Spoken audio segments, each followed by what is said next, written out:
Et bienvenue à toi sur la chaîne Investimo Performance, la chaîne de l'immobilier locatif à haute rentabilité. Tout d'abord, je t'invite à t'abonner à notre chaîne si jamais tu souhaites recevoir de manière régulière du contenu sur l'investissement locatif. Et si tu souhaites aller encore plus loin, si tu souhaites progresser et passer au niveau supérieur, eh bien je t'invite à regarder dans la description. Nous avons plein de produits à t'offrir qui te permettront de progresser. Aujourd'hui, je vais essayer de te donner le maximum de compétences sur l'immobilier et de connaissances surtout pour pouvoir progresser et surtout pour pouvoir potentiellement économiser des milliers d'euros.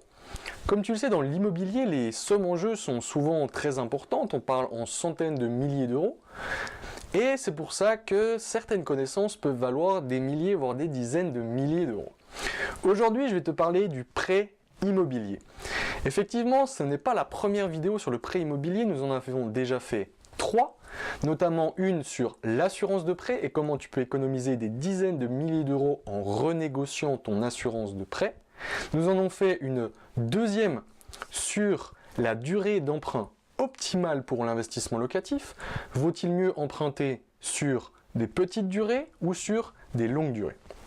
Et la dernière vidéo sur le prêt immobilier, eh bien, nous avons parlé des garanties bancaires qui permettent à la banque de te prêter de l'argent. Aujourd'hui, nous allons parler négociation. C'est quelque chose qui t'intéresse et souvent ce qui nous est revenu par nos clients. Dites-moi, eh bien, qu'est-ce que je peux négocier auprès de la banque? Eh bien, en fait, il y a beaucoup de choses à savoir et c'est pour ça qu'on fait cette vidéo aujourd'hui, c'est pour que vous puissiez négocier le maximum de points avec votre banquier, que vous puissiez évidemment économiser beaucoup d'argent et maximiser vos rentabilités. Donc, le prêt immobilier. Alors, comme vous le savez, il y a plusieurs composantes sur le prêt immobilier. L'intéressant, c'est que tu peux en négocier la plupart, mais je vais te raconter une histoire. Alors reste à la fin de cette vidéo car je vais parler de mon expérience personnelle et je vais te montrer que le but est de trouver quand même le juste milieu entre les points négociés et les points à ne pas négocier. Car comme tu le sais déjà, eh bien la banque est ton partenaire pour investir. Si la banque ne te suit pas, eh bien il est fort probable que tu ne puisses pas investir. Donc le but est de toujours avoir le gagnant-gagnant, un petit peu. C'est vraiment ça le but de l'immobilier. Dans l'immobilier, l'essence même, c'est de faire des compromis, comme tu le sais déjà. Et donc là, il faut faire des compromis entre ce que tu vas négocier et ce que tu ne vas pas négocier. Donc évidemment, comme tu le sais déjà, chaque situation est différente. C'est pour ça que je vais te donner toutes les clés. Et après, à toi de choisir. Donc sans plus attendre, je vais rentrer dans le vif du sujet. Qu'est-ce qu'on va pouvoir négocier? Le prêt immobilier. Donc, première chose à savoir, eh bien le prêt immobilier, comme tu le sais peut-être déjà, eh bien la banque te prête de l'argent, elle veut donc être rémunérée pour ça. Eh bien c'est normal. Elle va appliquer un taux d'intérêt à ton emprunt. Ce taux d'intérêt, il y en a en général deux types. Le premier type, qui est aujourd'hui, donc en 2019, le plus courant, eh bien c'est le taux d'intérêt fixe.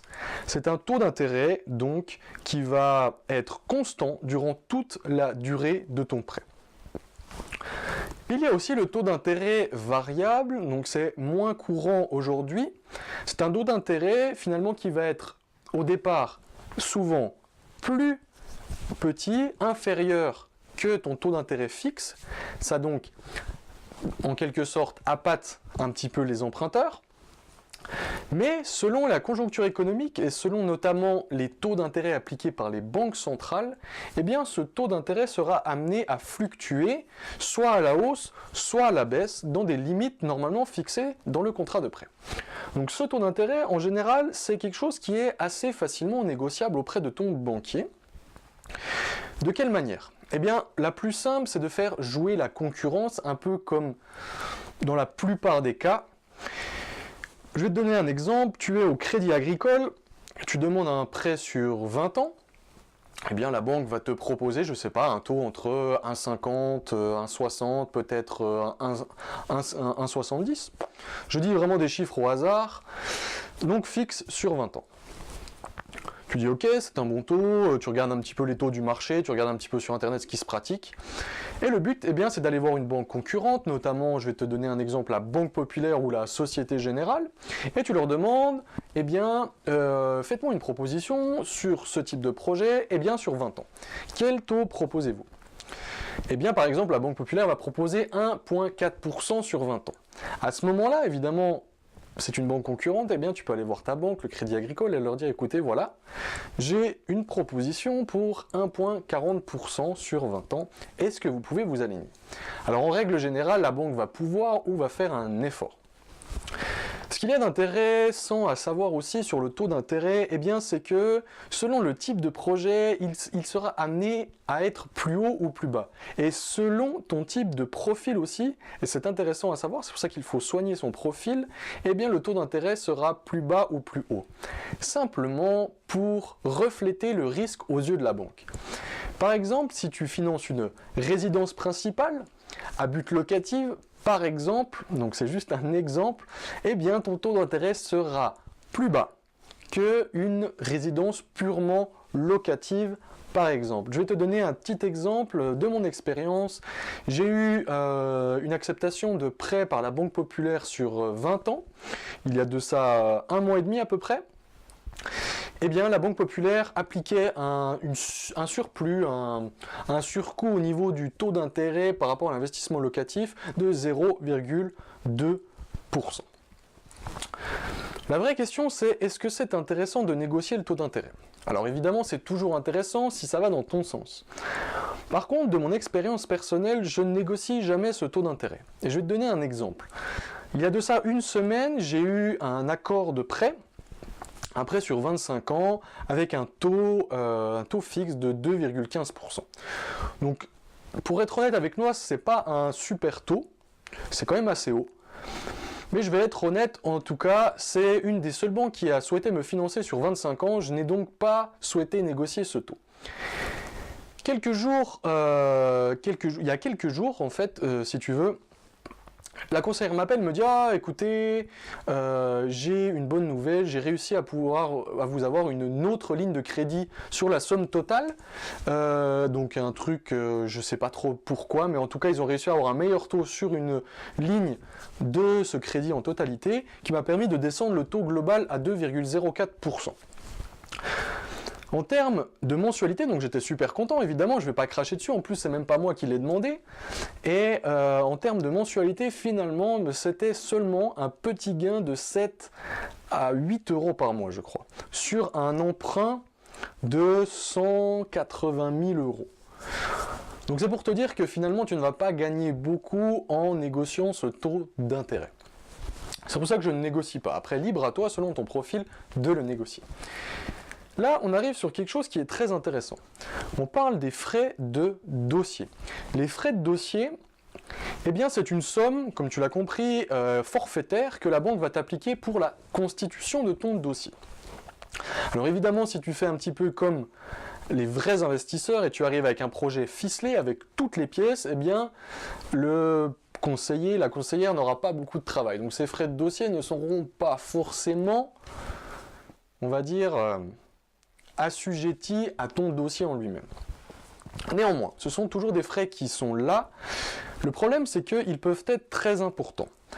Pour te donner un exemple, un de mes premiers prêts, je suis allé chez une banque concurrente et ils m'ont fait des frais de dossier à 150 euros. Donc 150 euros, c'est vraiment assez bas pour des frais de dossier. Je m'en suis largement contenté. Un de mes derniers prêts, je suis allé voir une autre banque, et là par contre ils m'ont mis 1200 euros de frais de dossier, donc on a quasiment 10 fois plus. Je ne sais pas si tu te rends compte, mais c'est énorme. Donc ces frais de dossier, ils sont négociables évidemment, et j'ai déjà entendu certaines histoires que des personnes ont réussi à les annuler complètement. Donc si tu réussis à gagner 1200 euros avec une petite négociation par exemple, ou même 1000 euros, ou même 500 euros en quelques minutes de négociation avec ton conseiller, eh bien c'est de l'argent facilement gagné.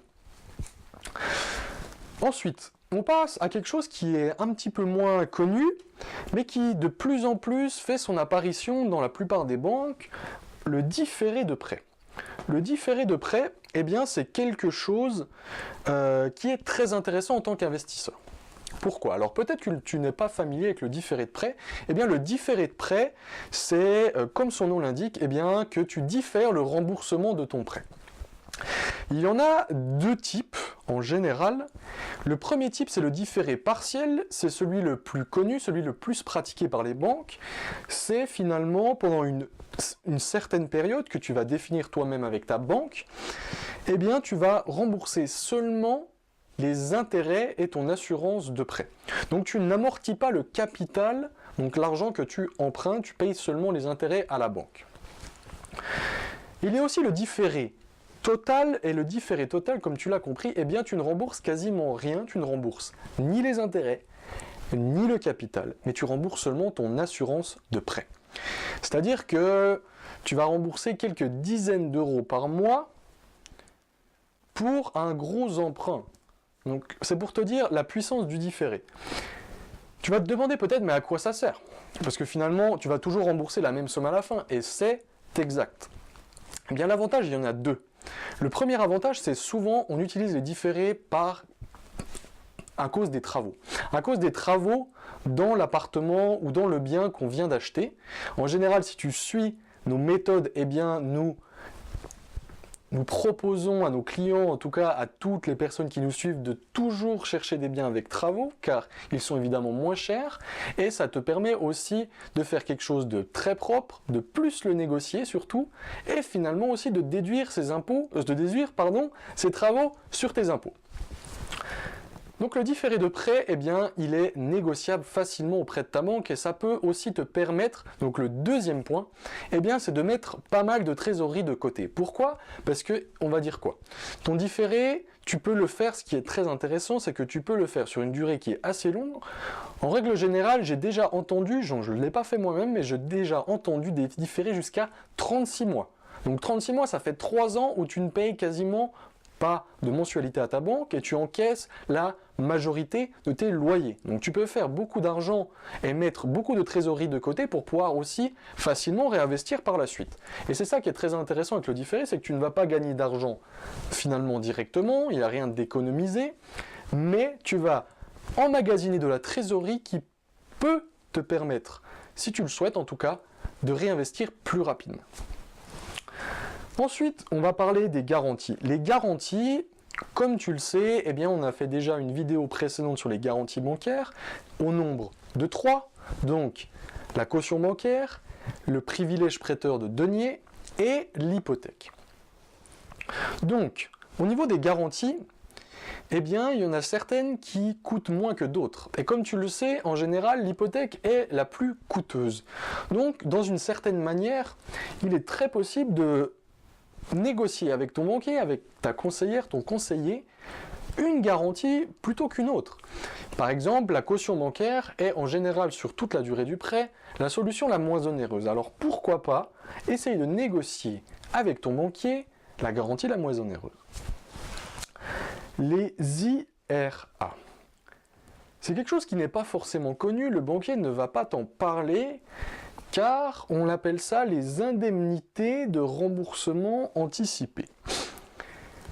Comme tu l'as compris, donc c'est assez clair, si tu rembourses par anticipation ton prêt, pour n'importe quelle raison, si par exemple tu as vendu ton bien, ou si par exemple tu as une grande somme d'argent et tu souhaites rembourser plus rapidement ton prêt, eh bien tu vas devoir des indemnités, des pénalités à ta banque. Et oui, c'est comme ça, c'est marqué dans les contrats, c'est aussi encadré juridiquement.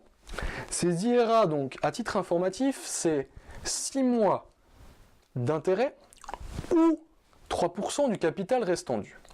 Sachant qu'on prend la somme la plus basse des deux. Ça peut quand même être assez important sur un prêt, notamment un gros prêt. Tu vas pouvoir potentiellement économiser beaucoup d'argent en les négociant. Tu peux les négocier avec un forfait, par exemple. Donc la première chose, c'est de dire, bah voilà, si je rembourse par anticipation, je vous dois 500 euros, je vous dois 1000 euros, je vous dois X euros. Ou tu peux même tout simplement les annuler. Et ça, je l'ai moi-même fait récemment. Il n'y a pas d'indemnité de remboursement anticipé. C'est quand même quelque chose qui est très important. Simplement pourquoi? Parce que, si tu le sais peut-être, eh bien, dans l'investissement locatif, il est très rare que nous gardions longtemps nos biens. Et une statistique globale en France dit qu'un prêt immobilier est remboursé totalement, en général entre 8 et 10 ans après la souscription de ce crédit. Donc c'est donc largement plus bas que la moyenne des crédits pris par tous les Français. C'est pour ça que ces IRA, ce sont importants de pouvoir les négocier, car à la fin de ton crédit, tu vas pouvoir économiser pas mal d'argent. La dernière chose, c'est que, évidemment, c'est marqué sur le contrat que si tu ne les as pas négociés, tu vas les devoir, mais il est fort possible de quand même les négocier après coup avec ton banquier. Donc n'oublie pas ça, les IRA, c'est quelque chose qui est intéressant à négocier pour économiser pas mal d'argent. Et finalement, on va finir par l'assurance de prêt. L'assurance de prêt, comme tu as pu voir sur une de nos vidéos précédentes, ça peut peser énormément sur ton prêt, jusqu'à peut-être 1/3 des mensualités. C'est donc pour ça qu'il est intéressant de pouvoir la négocier. Alors, je l'ai mis entre parenthèses, comme tu le vois, simplement parce que l'assurance groupe, c'est difficilement négociable. C'est même quasiment impossible de la négocier. Tu auras ton taux selon ton état et selon la banque qui te prête. Mais il faut toujours garder en tête qu'il est possible de la changer et d'aller voir une assurance externe, de prendre une délégation d'assurance pour minimiser son coût. Voilà, on arrive à la fin de cette vidéo. Je t'ai donné plusieurs points intéressants à pouvoir négocier pour le prêt immobilier. Comme je t'ai le dit auparavant, le but n'est pas de toujours tout négocier, car auprès de ton banquier, c'est vraiment ton partenaire dans l'investissement locatif. Sans la banque, il est très rare que tu puisses investir de manière facile. Et donc, c'est pour ça que tu vas devoir faire un choix, souvent. Est-ce que je préfère ne pas payer d'IRA, mais pas négocier le taux d'intérêt, ou est-ce que je préfère payer des frais de dossier, mais négocier un plus gros différé? Voilà, ça c'est selon ta situation, arriver à peser le pour, peser le contre, trouver un juste milieu et faire un compromis avec ton banquier. En tout cas, si cette vidéo t'a plu, n'hésite pas à t'abonner, n'hésite pas à liker la vidéo et n'hésite pas aussi à commenter si jamais ça n'a pas été clair et si tu as des questions. En tout cas, je te souhaite une très bonne journée et je te dis à très bientôt sur Investimo Performance.